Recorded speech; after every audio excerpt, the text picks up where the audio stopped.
Buenos días, después de aquí las cuestiones técnicas. Bueno, pues en primer lugar, muchísimas gracias a la MANCO por haber contado con la delegación de gobierno y en concreto con la unidad de coordinación contra la violencia sobre la mujer en la delegación de gobierno, de la que soy la responsable autonómica. El objeto de mi presentación en el día de hoy es hacer un poco un resumen de lo que ha sido la regulación de la trata con explotación sexual en nuestro ordenamiento jurídico para llegar un poco a cuáles son los recursos y servicios que actualmente presta la Administración General del Estado a las mujeres que se encuentran en estos contextos de prostitución y trata. Bueno, pues como ya saben, la trata de mujeres y niñas con fines de explotación sexual es una gravísima vulneración de los derechos fundamentales y una violación de una forma de violencia sobre la mujer, contra la mujer, que atenta muy gravemente contra su dignidad y contra la libertad de estas mujeres y que está indisolublemente unida a la prostitución. De hecho, es que si no existiera prostitución, pues no hablaríamos de trata con fines de explotación sexual.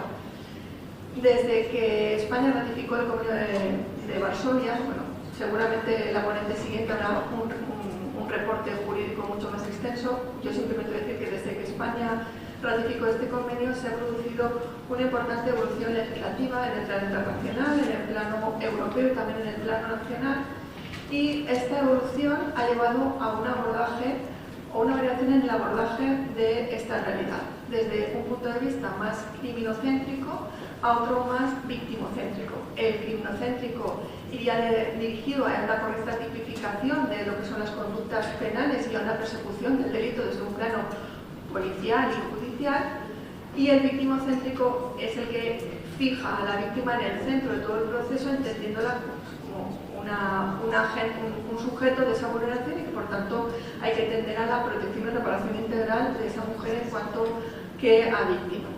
El consenso a nivel internacional es buscar un enfoque integral entre esas dos propuestas expuestas, entre esa idea criminocéntrica que pivota sobre lo policial y lo judicial y la idea de victimocéntrica. Y ese conjunto o esa visión integral implica hablar de tres P's: de la persecución, de la protección y de la prevención. La persecución, dando una respuesta eficaz desde el punto de vista penal al delito. Al final no hay reparación si no hay sanción de aquel que nos ha hecho un daño, ¿no? La protección, que obliga a adoptar medidas de apoyo, restablecimiento y reparación de las víctimas. Y la prevención entendida como un mejor conocimiento de esta realidad por parte de todos los operadores que intervenimos en el proceso. Una formación especializada, un conocimiento de la sociedad y, sobre todo, una desincentivación de la demanda de prostitución. Teniendo en cuenta todo esto, en nuestro ordenamiento ello ha cristalizado en dos normas muy importantes, como son la Ley Orgánica 8/2021 de 4 de junio de protección integral de la infancia y la adolescencia, que habla también de garantizar los derechos fundamentales de niñas y niños víctimas de trata de seres humanos, y de prestar una especial atención a los centros de protección de menores en cuanto a esa posible explotación sexual y trata, pero sobre todo con la Ley Orgánica 10/2022 de garantía de la libertad sexual, que ha consolidado un marco de derechos para las víctimas de las violencias sexuales, entre las cuales se encuentran las víctimas de trata con fines de explotación sexual. Junto con esa cristalización normativa, encontramos toda una planificación estratégica de políticas públicas que se recoge en planes, en proyectos, etcétera, que ahora vamos a desglosar. Y principalmente voy a destacar 4 grandes hitos. La ampliación del plan de contingencia durante la pandemia es uno de los más importantes porque supuso cambiar el paradigma. Estamos en un contexto de pandemia y ahí que se visibilizó que las mujeres en contextos de prostitución y trata fueron las más desprotegidas, las que quedaron en calle, las que nadie se hacía cargo de su situación, etc. Eso supuso una ampliación del plan de contingencia que había hecho el Ministerio de Igualdad para focalizarse en esas mujeres, y lo hizo con ese cambio de paradigma que les indicó, reconociendo que como Estado teníamos la obligación de identificar esas posibles víctimas y de ofrecerles una asistencia integral, accesible y apropiada. Por tanto, la ampliación del plan de contingencia fue dirigida a esos dos grandes objetivos. garantizar los derechos de las víctimas y prestarles unos servicios y unos recursos que hasta entonces no existían. Y en ese contexto nació el ingreso mínimo vital y la posibilidad de que las víctimas de trata fueran solicitantes de ese ingreso. El segundo gran hito lo constituyó el Plan España te protege contra la violencia machista, que se presentó en octubre del 2020 dentro del Mecanismo para la Recuperación y Resiliencia de la Unión Europea. Este plan tiene tres grandes proyectos. El primero supuso la mejora de toda la atención telefónica y telemática a todas las formas de violencia sobre la mujer, que incluían también la trata con fines de explotación sexual. Y aquí tenemos una ampliación del ámbito subjetivo del servicio 016. Ya saben que el servicio 016 existe desde hace muchísimos años y en aquel momento se decidió que las víctimas de trata también podrían ser solicitantes de esa demanda de información, tanto a través del teléfono de marcación corta como a través de chat de WhatsApp, como a través de la cuenta de correo electrónico y el propio chat del Ministerio del Interior. Ya saben que este teléfono tiene una parte que es de información general, que funciona 24/7 en más de 50 idiomas, una parte de servicio de asesoramiento jurídico que funciona de 8 de la mañana a 10 de la noche de lunes a domingo, y una que me parece importantísima, que es la de contención psicológica de emergencia. Situaciones críticas en las que necesitamos que la mujer empiece a verbalizarnos qué le ha ocurrido, y aquí la contención psicológica de emergencia es crucial. Y esta funciona las 24 horas del día, de lunes a domingo. Junto con este servicio telefónico también tenemos el teléfono gratuito de la Policía Nacional, que luego hablaremos, y una serie de cuentas de correos electrónicas a las que después me voy a referir.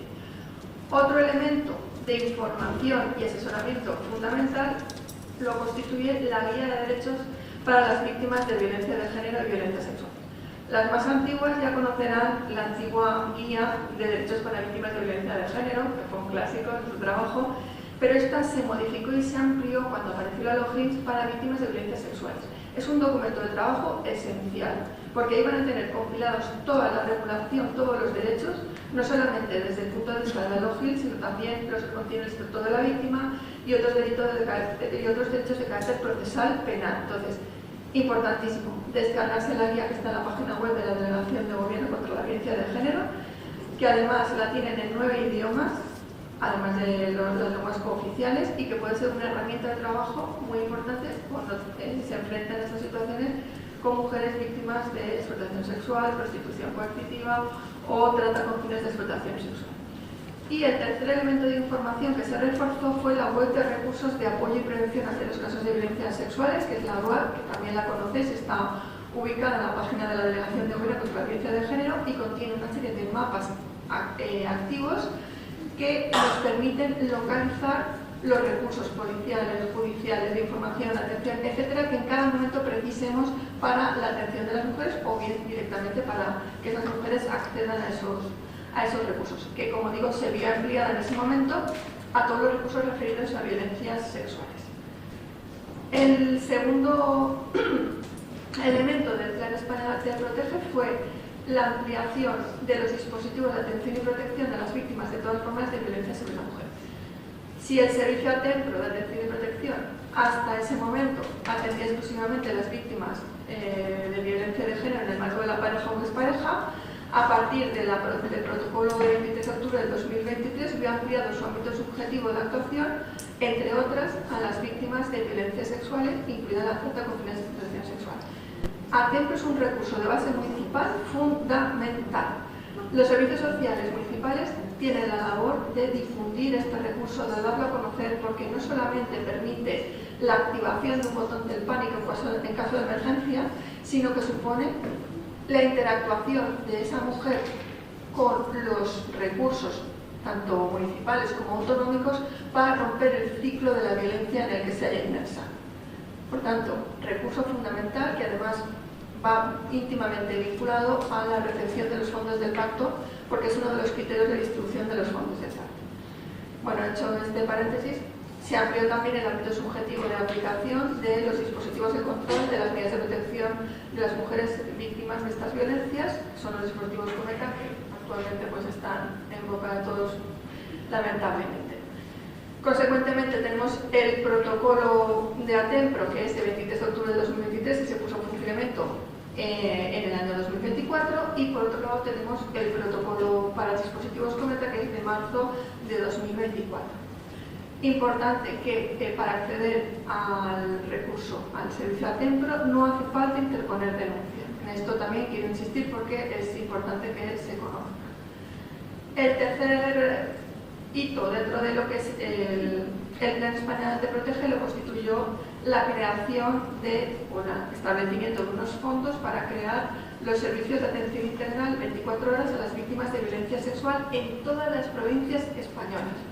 Y esto tenía una finalidad, que era crear espacios de atención presencial, telefónica y telemática a fin de dar esa respuesta de carácter integral a todas las mujeres víctimas de violencias sexuales, incluida la trata. Había un plazo inicial para llevar a cabo esa creación de esos centros con los fondos que llegaron de Europa y que el Estado distribuyó entre las administraciones autonómicas, que fueron más de, creo que 68 millones de euros. Había plazo hasta el 39 de diciembre de 2023. Como consecuencia de la guerra de Ucrania se tuvo que ampliar hasta el 31 de diciembre de 2024. A día de hoy, ya todas las provincias españolas cuentan con un centro de crisis, que es como lo llamamos coloquialmente, en las capitales de las provincias. En la Comunidad Valenciana tenemos uno en la provincia de Valencia, en la calle Guardia Civil, aledaño al Centro Mujer 24 Horas, que todas conocerán. También tenemos otro centro en Alicante y otro en la provincia de Castellón, con la peculiaridad que en el centro de Castellón tiene recurso habitacional incorporado también para situaciones de emergencia de estas víctimas de violencias sexuales. Otro de los compromisos que incluía la creación de esos centros era habilitar un teléfono específico de activación y atención a las víctimas, que en el caso de la Comunidad Valenciana es el 922 0022. En adición a lo que les acabo de exponer, ya con carácter previo, en la Comunidad Valenciana contábamos con lo que se denomina programa ALBA. El programa ALBA al final es una forma de interconectar todo nuestro tejido asociativo especializado en esta materia, que son grandes entidades que trabajan desde hace muchísimos años en este ámbito, con el tejido, con lo que es la organización institucional, ¿vale? Es el cauce que hace pues, esa unión en este ámbito. Bien, hemos visto el plan de contingencia, hemos visto ahora todo lo que es el Plan España Te Protege, y llegaríamos al tercer hito fundamentalísimo, que lo constituye el Plan Camino. El Plan Camino es plan operativo para la protección de los derechos humanos de las mujeres y niñas víctimas de trata, explotación sexual y mujeres... Uy, no sé qué ha pasado. No he cambiado nada. Ahora, que tengo aquí. Bueno, sí, pues nos resuelven. Muchas gracias. Bueno, pues que les decía que el Plan Camino es el tercer hito en este desarrollo de planificación de políticas públicas. Es un plan integral que tiene una previsión de duración temporal entre el 2022 y el 2026 y que se definió como la primera política pública estatal de carácter integral dirigida a las víctimas de trata, explotación sexual y a mujeres en contextos de prostitución. Este plan está constituido por 5 grandes líneas o ejes de actuación que a su vez engloban 28 medidas. ¿Cuáles son esas 5 ejes fundamentales? Lo primero es la investigación y la recogida de datos. ¿Por qué? Me habrán oído muchísimas veces decirlo a aquellos que me conocen. Lo que no se cuenta no existe. Si no tenemos una realidad, una magnitud de esta forma de violencia, difícilmente vamos a poder diseñar políticas y dirigir nuestras actuaciones a acabar con esta violencia. ¿Cómo se ha desarrollado dentro de las medidas? Pues el objetivo es mejorar, como digo, la información oficial sobre la magnitud de la trata, de la explotación sexual y de la prostitución, y eso incluye pues, elaborar un mapa con información cualitativa y cuantitativa de la realidad de esta realidad en España. El primer trabajo que se ha hecho en esta materia se presentó como avance en septiembre del año pasado y es el macroestudio sobre violencia sexual que desarrolló el Ministerio de Igualdad, y lo que se ha trabajado, lo que se está trabajando es con Big Data e inteligencia artificial, todo lo que son anuncios de carácter de prostitución que hay en redes, pues dimensionarlos y ver a cuántas mujeres podrían estar o cuántas mujeres pueden ser objeto sujetas de explotación de esa violencia, ¿vale? El segundo eje es la prevención, la desincentivación de la demanda de prostitución. ¿Cómo se hace esto? Pues con una serie de medidas destinadas a la educación. Y educación en todas las etapas educativas, desde la inicial hasta la universitaria. Que iría añadido, o iría junto a ello, acciones de sensibilización dirigidos principalmente a los hombres y en concreto a los hombres jóvenes. ¿Por qué? Pues porque cada vez más se está vinculando la prostitución a el ocio, ¿no? Pues la idea es romper esa idea, romper la demanda de prostitución, porque, como he dicho antes, sin prostitución pues no habría trata con fines de explotación sexual. Un ejemplo de ese trabajo de educación y de sensibilización sería la guía Resetea, que se presentó el año pasado, 2024. Tercer eje del Plan Camino: información, detección multiagencia y acreditación de las víctimas. Si no conocemos dónde están las víctimas, no podemos identificarlas. Por tanto, el primer paso es la detección, pero no detectarlas única y exclusivamente por parte de fuerzas y cuerpos, sino que esa detección se haga de forma conjunta desde todos los ámbitos profesionales y no profesionales. Por ejemplo, el ámbito sanitario, el ámbito educativo, el ámbito social, y especialmente cuando esa violencia pudiera afectar a mujeres menores de edad, mujeres jóvenes especialmente. Por tanto, detección multiagencia, y una vez las tenemos detectadas, ¿qué hacer? Porque si se puede iniciar un proceso de identificación formal a nivel policial y iniciar un proceso penal, se hará una cosa, pero si ello no es posible, por distintas circunstancias, o porque en ese momento la víctima no está en condiciones de dar el paso de interponer la denuncia, tendríamos que trabajar lo que es la consolidación de la acreditación administrativa de la condición de víctima de trata y anudar a ese reconocimiento administrativo una serie de derechos y recursos. Fruto de ello será la acreditación administrativa a la que luego me voy a detener.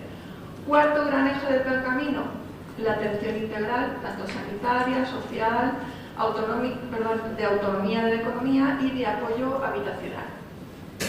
Como consecuencia de este eje, se creó el primer plan de inserción sociolaboral de mujeres y niñas víctimas de trata, explotación sexual o en contextos de prostitución, que luego vamos a ver también, y se habilitó de forma paralela el acceso al ingreso mínimo vital, como he dicho, a través del artículo 46 de la regulación del Real Decreto Ley 6/2022, que se desarrolló como consecuencia de la guerra de Ucrania. Y el quinto y último eje del Plan Camino supone la identificación formal y la regularidad documental. Y ello porque más del 90% de las mujeres que atienden las organizaciones especializadas son mujeres migradas, en la mayoría en situación irregular. Por ello pues, se ha ido modificando la regulación en materia de extranjería paso a paso, pues, para ir dando cabida a esa acreditación administrativa con la última regulación del Reglamento de Extranjería. Cuarto gran hito a nivel de planificación estratégica: el Pacto de Estado 2025. Ya saben que el pacto tiene más de 400 medidas, que ha supuesto pues, una evolución en cuanto a ampliación de las distintas violencias que contenía el antiguo pacto, y en este en concreto hay más de 40 medidas destinadas o referidas específicamente a la trata de seres humanos con fines de explotación sexual. También hay otras referencias a prostitución o a violencias sexuales, pero específicamente de trata con fines de explotación sexual hay más de 40 medidas. Yo les he destacado aquí unas poquitas englobadas en esas 3 P's que hablábamos antes. La primera y más importante, vinculada a la persecución y a la protección, la medida 389, aprobación de una ley orgánica contra la trata y la explotación de seres humanos, que fije mecanismos no solo de refuerzo, o sea, en materia de prevención y de refuerzo de la persecución de oficio a nivel policial, sino también de generación de servicios y programas de derechos de las víctimas. Según lo que informó la ministra en la última presentación de la campaña institucional recientemente realizada, esta presentación de la ley orgánica, o la vuelta de este proyecto al Consejo de Ministros, que lleva un año trabajándose, se va a producir durante el mes de octubre, es lo que esperamos. Entonces, bueno, estamos esperando a esa ley integral que completaría pues, a la ley orgánica de violencias sexuales. ¿Vale?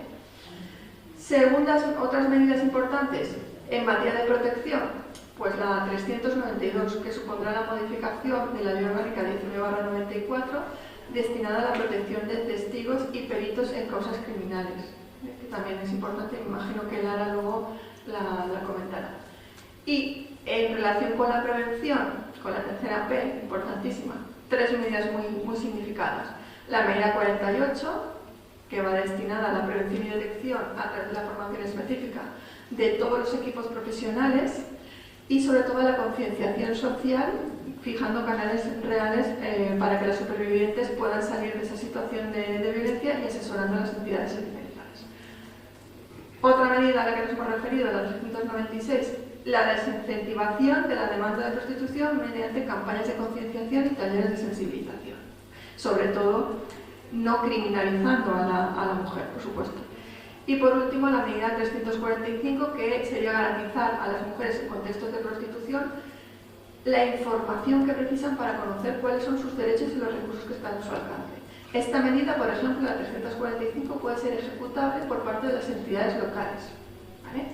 Les recuerdo que la Delegación de Gobierno contra la Violencia de Género ha desarrollado un documento en que se contiene cada una de las medidas del pacto, qué administración tiene competencia para su ejecución o puede ejecutarlo con los fondos del pacto.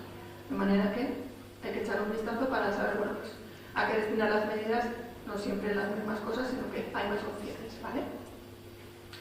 Bien, hemos visto cómo ha evolucionado el enfoque del tratamiento de la trata con fines de explotación sexual, cómo ha cristalizado eso a través de una regulación y una planificación estratégica en el caso concreto de España y cómo dentro de esa cristalización tendríamos la generación de una serie de derechos que se contienen en la LOGILS, que es una norma de muchísimo interés. Cuando salió esta norma nos focalizamos mucho en la modificación del Código Penal y olvidamos todo lo demás que contenía esta norma. Tiene derechos como los que les pongo en la pantalla y muchísimos otros destinados a las mujeres víctimas de violencias sexuales. Y también existen derechos en el ámbito procesal penal, que bueno, no voy a destacar ahora porque la siguiente ponencia va precisamente de esta cuestión, pero quizá es destacable el derecho a la asistencia jurídica gratuita, que ya venía reconocida por la modificación de 2013, pero que se recoge concretamente en el artículo 33 de la LOGIS. Una vez visto todo este periplo normativo legislativo, nos focalizaremos ahora en cuáles son esos recursos y servicios, o los más importantes, porque hay muchos, que la Administración General del Estado dirige a las víctimas de trata de seres humanos. Los he englobado en 6 grandes bloques, que son estos que ven en pantalla, y pasaríamos directamente al primero de ellos, que es la sensibilización y la formación. ¿Cómo hace el Estado esto? Pues a través de la conmemoración de los días internacionales, por ejemplo, mañana es un día internacional, se suele con una declaración institucional del Consejo de Ministros y se hacen pues, actuaciones o actividades como puedan ser estas en el ámbito local, también en el ámbito estatal. Campañas específicas de sensibilización, destinadas, como he dicho, a desincentivar la prostitución. Exposiciones como la que tiene el Instituto de las Mujeres, No seas cómplice. No sé si lo han solicitado en alguna ocasión, pero las entidades locales pueden solicitar esta exposición. Ahora mismo estaban en un impasse, me va allí a la compañera que la solicitó, están en un impasse porque están renovando el Instituto de las Mujeres, pero bueno, se podrá ahora solicitar gratuitamente la instalación. La guía de formación para personal de las administraciones públicas, con orientaciones básicas para conocer pues, cuál es el origen y el concepto de trata, qué situaciones se pueden encontrar durante su actividad profesional. Guías específicas para adolescentes, como el viaje del Haya. Las unidades mediáticas de sensibilización. Todo esto lo tiene en la página de la Delegación de Gobierno. Unidades mediáticas de sensibilización son unas grandes desconocidas y son muy interesantes para trabajar, sobre todo en el ámbito educativo, pero se pueden trabajar también con personas de tercera edad, con distintos grupos poblacionales y son unas herramientas muy interesantes. O, lo más reciente, la vinculación de la trata al ámbito digital, la pornografía, la trata 2.0 que suelo llamar yo. Bueno, pues hay un monográfico específico sobre la problemática del abuso de explotación sexual en menores y la captación a través de redes que ha desarrollado el Instituto de Ciberseguridad, el INCIBE, que también les recomiendo que puedan descargar. Segundo gran grupo de recursos, los vinculados a la detección de las víctimas. ¿Cómo las podemos detectar? Bueno, pues la Delegación de Gobierno contra la Violencia de Género, junto con la Unión Europea, trabajó en un proyecto del cual emanaron una serie de manuales con directrices comunes para poder detectar a víctimas de trata desde los distintos ámbitos profesionales, el sanitario, el social, el educativo, etc. Y hay una herramienta específica, práctica, para detectar a las víctimas de trata con fines de explotación sexual. ¿Cómo podemos hacer también esa detección? Ámbito sanitario, fundamentalísimo. Hay un anexo prácticamente desconocido, que yo insisto, ya donde voy, que es el que tiene el protocolo común para la actuación sanitaria ante la violencia de género. Ese anexo está específicamente dirigido a que los profesionales de la salud y las profesionales de la salud conozcan lo que es la trata y qué indicadores puede tener una víctima de explotación sexual cuando va a un centro sanitario, por ejemplo, en urgencia sanitaria. Y que debe existir una figura de profesional sanitario de referencia que interlocutaría con fuerzas y cuerpos de seguridad. Es algo fundamental la detección en el ámbito sanitario. ¿Qué más podemos hacer en la detección? Como población o ciudadanía en general, cualquier hecho que parezca o detecte que pueda ser relevante se puede poner de forma anónima en conocimiento de fuerzas y cuerpos de seguridad del Estado. ¿Cómo? A través del 910 50 90, que además es un teléfono al que se les va a derivar si activan el 016, no lo he dicho antes. Es un teléfono gratuito que no queda reflejado en la factura, que como les digo es anónimo. 910 50 90. Pero también pueden hacerlo a través del correo electrónico de policía, que es trata@policia.es, el de Guardia Civil, trata@guardiacivil.org, o con el hashtag contra la trata. ¿Vale? De todas las formas, podemos poner conocimiento de fuerzas y cuerpos que tenemos, pues, vemos algo que nos parece que pudiera ser, pues a través de esos canales lo podemos comunicar. Junto con esta detección vendría la identificación formal de las víctimas de trata, mujeres explotadas sexualmente. Esa identificación formal compete a fuerzas y cuerpos de seguridad del Estado. Y esto viene recogido en el artículo 149 del Reglamento de Extranjería, en el protocolo marco, que bueno, es un poquito vetusto, pero es el que tenemos, el protocolo marco de protección de víctimas de trata, que es el 28 de octubre de 2011, y en la instrucción conjunta de Secretaría de Estado de Seguridad 6/2016, que habla específicamente de cómo tienen que actuar las fuerzas y cuerpos de seguridad del Estado en esa lucha contra el delito de trata. Que verán que es un tipo penal muy complejo de acreditar porque tiene muchos elementos concurrentes y es complejo a nivel jurídico.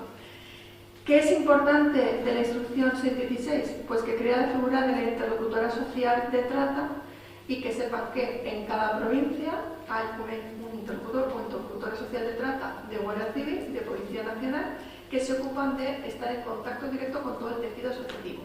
Por ejemplo, en la provincia de Valencia hacemos reuniones tanto con el interlocutor social de trata de Policía Nacional, que luego conocerán, es porque es una de las ponentes, como con la interlocutora social de Guardia Civil. ¿Vale? Visto eso, que lo van a desarrollar y lo van a contar muchísimo mejor que yo aquí, luego los agentes, cuando les toque su mesa conjunta, nos iríamos a la otra parte, a la acreditación administrativa de la condición de víctima de trata.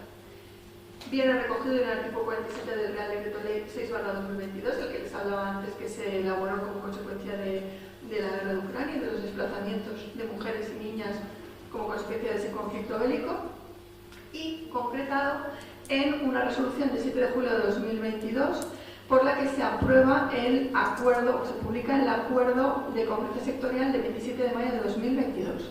Lo tienen en el BOE de 13 de julio del 2022.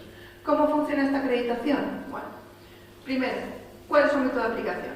Va destinado a identificar a mujeres víctimas de explotación sexual, o sea, de trata con fines de explotación sexual, y que incluye prostitución, servidumbre sexual, servicios sexuales y los actos de carácter pornográfico o la producción de material pornográfico por un tercero.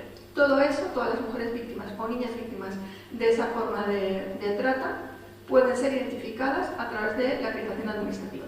Pero también pueden serlo aquellas mujeres que han sido tratadas con fines laborales y que además tienen un componente mixto de explotación sexual. Por ejemplo, mujeres explotadas en el ámbito doméstico, que además son sometidas a, sexualmente por el empleador o quien sea, ¿vale? Lo llamamos trata mixta.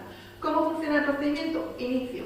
Lo podemos iniciar de oficio como administraciones públicas o a través de una entidad especializada, o la propia víctima sea la que se dirija a una administración o a estas organizaciones especializadas y diga, me está pasando esto. ¿Vale? Una vez se ha producido esa detección en ese ámbito no policial, se iniciaría el procedimiento que implica un informe de detección por parte de, bueno, ahora lo veremos en la Comunidad Valenciana, un informe de detección y la remisión de ese informe de detección a el órgano autonómico competente para la emisión del informe o la acreditación administrativa. La acreditación administrativa responde a un modelo tipo que está contenido en el anexo primero de la propia resolución. ¿Vale? ¿Qué hay que tener en cuenta? Pues que este procedimiento, que es un procedimiento básico de acreditación no va a afectar a todos los derechos y todos los recursos a los que pueden acceder las víctimas de trata. ¿Vale? Hay que estar a la regulación sectorial de cada uno de esos derechos o de cada uno de esos recursos. Sí que nos sirve, por ejemplo, para el ingreso mínimo vital, nos sirve pues, para otro tipo de recursos, pero no para algunos otros en que su normativa sectorial exige, por ejemplo, el título judicial que acredite la condición de víctima. Esto hay que tenerlo en cuenta. Y segundo, no pidamos acreditación para aquello que no es necesario. Para acceder a información no hace falta acreditación administrativa. ¿Vale? Esos dos elementos hay que tenerlos en cuenta. ¿Qué ocurre en la Comunidad Valenciana? Pues, ¿quién puede hacer el informe de detección? Lo puede hacer la Red de Centros Mujer, de la Dirección General, bueno, no es evidentemente Dirección General del Instituto Valenciano de las Mujeres, es del comisionado, pero bueno, la Red de Centros Mujer del comisionado, los equipos profesionales del programa ALBA y los centros de atención residencial para mujeres que están en situación de explotación sexual. ¿Y quién puede emitir el documento de acreditación? La Dirección General, pues ahora lo que es el comisionado, y las direcciones territoriales de igualdad. Si se preguntan si se emiten esas acreditaciones, la respuesta es sí. Las cifras ahora mismo me las habían facilitado, no las recuerdo, pero superaban las 300 el año pasado, si no recuerdo. ¿Vale? Bien, hemos visto detección, hemos visto identificación. Tercer gran grupo de recursos, los destinados a la atención o a la asistencia integral. Ya saben que esto es una competencia autonómica, pero como Estado hay una financiación muy importante para mantener todo lo que es la red estatal de protección y atención que permite lo que es el traslado de las víctimas dentro del territorio nacional. ¿Por qué? Pues porque en este delito se precisa la deslocalización de las víctimas en muchísimos casos. Luego esto se lo van a contar. En concreto, para el año 2025, la dotación ha sido de 20 millones de euros. Hemos pasado de inicialmente subvenciones de 4 millones de euros, ahora 20 millones de euros, que realmente es una necesidad de mantener toda esa red estatal en funcionamiento. Esto va dirigido a entidades de naturaleza jurídico-privada sin ánimo de lucro, es decir, todo lo que es el tejido asociativo especializado que trabajan desde hace muchísimos años con las víctimas de trata, con fines de explotación sexual y sus hijos e hijas, y también con esas mujeres que han iniciado el periodo de restablecimiento y reflexión, que luego me voy a detener. ¿Dónde podemos ver esa red en todo el territorio? Pues lo podemos ver en la página del Ministerio del Interior, hay un mapa y por provincias nos identifica cuáles son los recursos que pueden tener recurso habitacional o no tenerlo dentro del territorio nacional. ¿Vale? Quinto, recursos estatales. Las garantías para las víctimas en situación administrativa irregular. Hemos dicho que un 90% de las mujeres que atendían las entidades especializadas son mujeres migradas en situación administrativa irregular. ¿Cómo las podemos hacer enfrentar un proceso penal, un proceso de denuncia o incluso un proceso de detección e identificación si no les garantizamos una serie de derechos en materia de situación administrativa, ¿no? Entonces, ¿dónde se recogen? Porque esto es muy detallado, no lo puedo tener aquí, seguro que ya me estoy pasando el tiempo que me han asignado.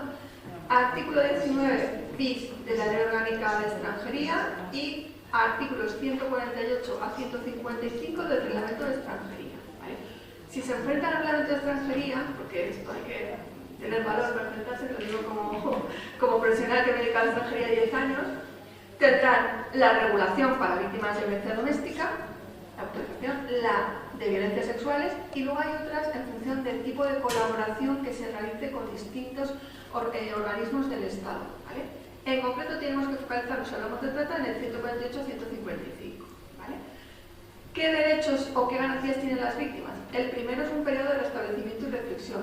La mujer tiene derecho a, me paro, voy a pensar qué quiero hacer, me restablezco a nivel físico o psíquico, o las dos cosas, y para eso el periodo mínimo será de 90 días, o es necesario para que esa víctima se recomponga. Durante ese periodo, pues tener un periodo de estancia regularizada y poder permanecer en territorio nacional. Junto con ese periodo de establecimiento de reflexión vendría la posible exención de responsabilidad administrativa a través de la no incoación del procedimiento sancionador. Estancia regular implica expulsión del territorio nacional, ¿vale? Bueno, previamente una multa, pero puede suponer la expulsión del territorio nacional, o si ya tenía un procedimiento de expulsión abierto, la suspensión de ese procedimiento sancionado. La tercera garantía, según cómo vayamos avanzando en ese proceso de colaboración, sería la regularización de la situación administrativa. contenido en el 152 del Reglamento de Extranjería. ¿Vale? ¿Y esto quién lo hace? Habitualmente la Secretaría de Estado de Seguridad, que va a emitir una autorización provisional mientras se tramita el proceso penal. ¿Vale? Cuarta garantía o derecho que asiste a las víctimas de violencias de trata contra explotación sexual, la reagrupación familiar de sus hijos o hijas que se encuentren fuera del territorio nacional en el momento en que se produzca la detección de esa situación. Y lo van a hacer con una serie de requisitos más laxos que los procedimientos de recuperación general normal. No se va a exigir un periodo de estancia legal previa, no se va a exigir tenencia de medios económicos o un recurso habitacional específico. ¿Vale? Y por último, última garantía, si yo lo que quiero es volver a mi país, porque esto ha sido un episodio horroroso que quiero olvidar y quiero volver a mi país con mi familia, la posibilidad del retorno asistido al país de origen, por supuesto analizando a qué situación vamos a volver a mandar a la víctima, etcétera, etcétera. Todo esto que les he contado, pero con muchísima más concreción, hay una hoja informativa que es la 38, que está en la página de Migraciones del Ministerio, que les contiene todo este proceso y toda esta regulación. Junto con todas esas garantías de lo que es la regulación general en el ámbito de la extranjería, tendríamos ese régimen cualificado de la extranjería que constituye el derecho de asilo y de protección subsidiaria. La violencia sexual y la trata son motivos de persecución basados en género. Entonces, si yo como víctima puedo demostrar que he sido perseguida con actos violentos que implican violencia física, psíquica, incluida esos actos de contenido sexual, que por ello tengo un temor a volver a mi país de origen o de residencia y se valoran esas circunstancias por parte de la oficina de asilo, podría acceder a la condición de asilada. Pero ya les digo que es un procedimiento mucho más largo y más complejo que el de la regulación general de extranjería. Entonces es cuestión de valorar en función de las circunstancias de cada caso. Y como elemento subsidiario, en caso de que existiera un riesgo real de sufrir un daño grave en caso de volver a mi país de origen o a mi país en el que vivía, en caso de las personas apátridas, y ese daño grave consista en pena de muerte, en tortura o tratos inhumanos o degradantes, o en una amenaza grave para mi salud, podrían concedérseme el estatuto de persona refugiada como protección subsidiaria. ¿Vale? Sexto gran grupo de recursos del Estado, los destinados a la inserción sociolaboral. Hemos visto antes que en el plan Camino yo les hablaba de un plan específico de inserción sociolaboral para víctimas de tratas, explotación sexual o mujeres en contexto de prostitución. Esto se ha ido anualmente publicando en el BOE, este plan, ahora ya vamos por el segundo o el tercero. Actualmente el Real Decreto vigente es el 1142/2024 de 11 de noviembre e implica dotar de casi 13 millones de euros a una serie de entidades especializadas porque son subvenciones nominativas destinadas a esa inserción sociolaboral, acompañamiento en el proceso previo a estar preparadas para esa inserción sociolaboral. Y este plan en concreto está vigente hasta el 30 de septiembre de 2025 y en el caso de la Comunidad Valenciana lo está desarrollando Médicos del Mundo. Yo espero que haya un nuevo plan, porque el plan Camino acaba en el 2026, pero si se fijan, el anterior se publicó el 11 de noviembre, con lo cual, aunque tenga efectos retroactivos, pues todavía tenemos margen de trabajo. El segundo recurso muy importante en materia de inserción sociolaboral, el ingreso mínimo vital. Es, ya saben, una prestación que se recoge en la Ley 19/2021, que ha tenido multitud de modificaciones, seguro que las conocen, y que va dirigida a prevenir un riesgo de exclusión social, o de pobreza extrema, y por supuesto las víctimas en esos contextos de violencia y explotación pues son sujetos prioritarios de acceso al ingreso mínimo vital. ¿Qué se pide? Ser mujer mayor de edad, acreditar la condición de víctima de trata a través de la acreditación administrativa, tener residencia efectiva en España, esto es importante. No se pide un periodo mínimo de tiempo de residencia, pero sí tener acreditada la residencia legal en España. Y a esos efectos se puede acreditar con la autorización provisional de la Secretaría de Estado. ¿Vale? Es muy importante, y en esto me gusta insistir, no tener la tarjeta física, la TIE, no significa no ser residente en territorio nacional. ¿Por qué? Pues porque como paso previo a esa tarjeta de identidad de extranjero, hay una resolución administrativa que acredita mi condición, que fija el número de NIE, que establece que yo soy residente legal o lo soy de forma provisional. En esto insistan, y si en alguna administración no le cogen esa resolución, por favor pónganlo en mi conocimiento, ¿vale? Bueno, los requisitos ya los he comentado básicamente, y otra de las cuestiones que se exceptúa es que no precisan o pueden estar en un recurso residencial de carácter permanente y aún así poder acceder al ingreso mínimo.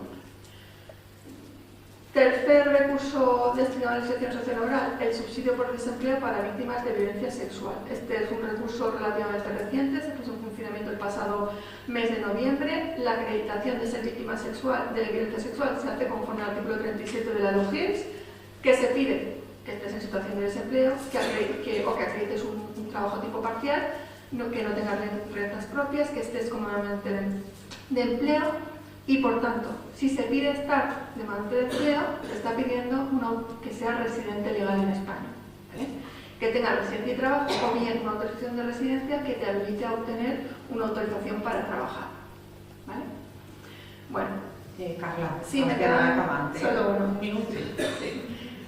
Cuarto recurso, ayudas económicas a víctimas de violencias sexuales del artículo 41 de la LOGIRS. Este artículo ha sido desarrollado por el Real Decreto 664 de 2024, y que es importante que sepan aquí, bueno, pues que lo que hace aquí el Estado es financiar, es decir, la Administración Autonómica es la que tiene que desarrollar este Real Decreto a través de un decreto específico propio, y la que tiene que conceder esas ayudas a las víctimas de violencias sexuales, y después es el Estado el que reembolsa todo lo que la comunidad autónoma va a financiar a través de los presupuestos generales del Estado.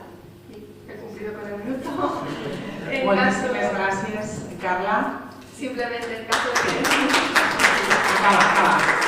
si necesitan más